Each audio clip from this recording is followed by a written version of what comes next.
নমস্কার বন্ধুরা, অর্ণব কিডস চ্যানেলে সবাইকে স্বাগত। চলে এসেছি আজকে জমজমাট একটি রেসিপি নিয়ে। দেখুন, আজকে আমি বাচ্চার টিফিনের জন্য টক দই ও সুজি দিয়ে একটা দারুণ স্বাদের নাস্তার রেসিপি বানাবো, হেলদি এবং খুব টেস্টি।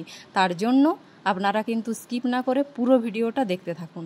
এখানে আমি নিয়ে নিয়েছি একটা পাত্র, এরপর এখানে আমি নিয়ে নেব 1 কাপ পরিমাণ সুজি। ঠিক এই কাপ মেপে আমি 1 কাপ সুজি নিলাম, আর এই কাপ মেপেই হাফ কাপ দই আমি এখানে দিয়ে দিচ্ছি। এটা কিন্তু আমি টক দই নিয়েছি।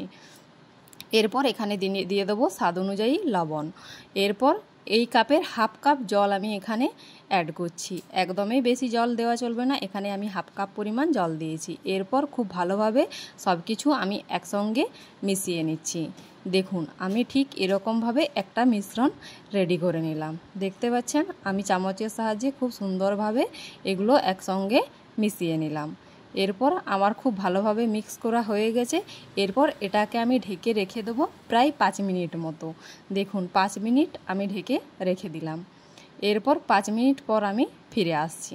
5 মিনিট হয়ে গেছে, আমি ঢাকাটা খুলে নিচ্ছি।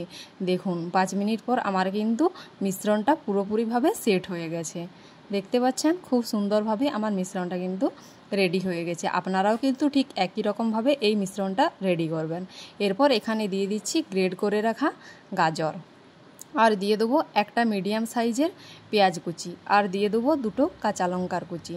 আপনারা চাইলে কিন্তু আপনাদের পছন্দ মতো সবজি এখানে অ্যাড করতে পারেন। বাঁধাকপি কুচি, ক্যাপসিকাম, বিনস, ধনেপাতা কুচি, যে কোনো সবজি কিন্তু আপনারা ব্যবহার করতে পারেন। এরপর এগুলো খুব ভালোভাবে একসঙ্গে আমি মিশিয়ে নিলাম। দেখুন, আমার মিশ্রণ কিন্তু পুরোপুরিভাবে রেডি হয়ে গেছে। এরপর গ্যাসের মধ্যে আমি কিন্তু একটা প্যান বসিয়ে দিচ্ছি। প্যানটা গরম হয়ে গেছে, এখানে দিয়ে দিচ্ছি আমি অল্প পরিমাণে সাদা তেল।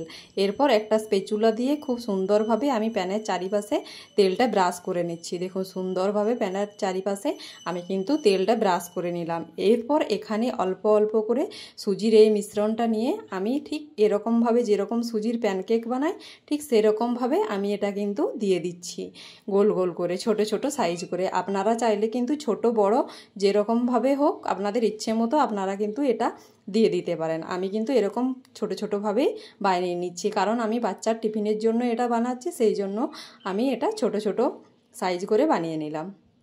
দেখুন, আমি সুন্দরভাবে কিন্তু এখানে একটা একটা করে দিয়ে দিলাম। দেখুন, খুব সুন্দরভাবে কিন্তু আমার দেওয়া হয়ে গেছে। এরপর আমি এইগুলো কিন্তু মিডিয়াম টু লো আছে একটু সময় ধরে খুব ভালোভাবে ভেজে নেব। দেখুন, মিডিয়াম টু লো আছে আমি কিন্তু এটা ভেজে নিচ্ছি। আপনাদের কিন্তু হাতে সময় নিয়ে একটু ধৈর্য ধরে এগুলো ভেজে নিতে হবে। আর ওপর থেকে দিয়ে দিলাম অল্প পরিমাণে তেল।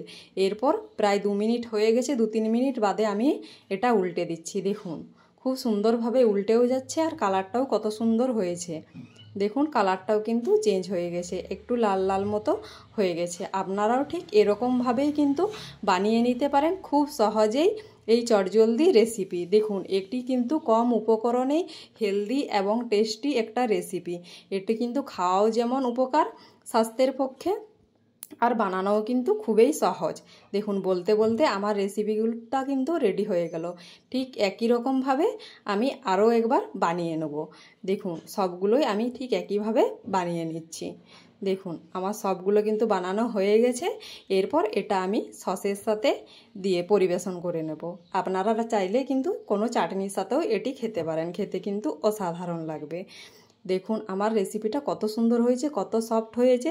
যদি আমার রেসিপিটি ভালো লেগে থাকে অবশ্যই আমার চ্যানেলটিকে সাবস্ক্রাইব করে দেবেন, এবং লাইক, ফলো, শেয়ার, কমেন্ট করতে একদমই ভুলবেন না।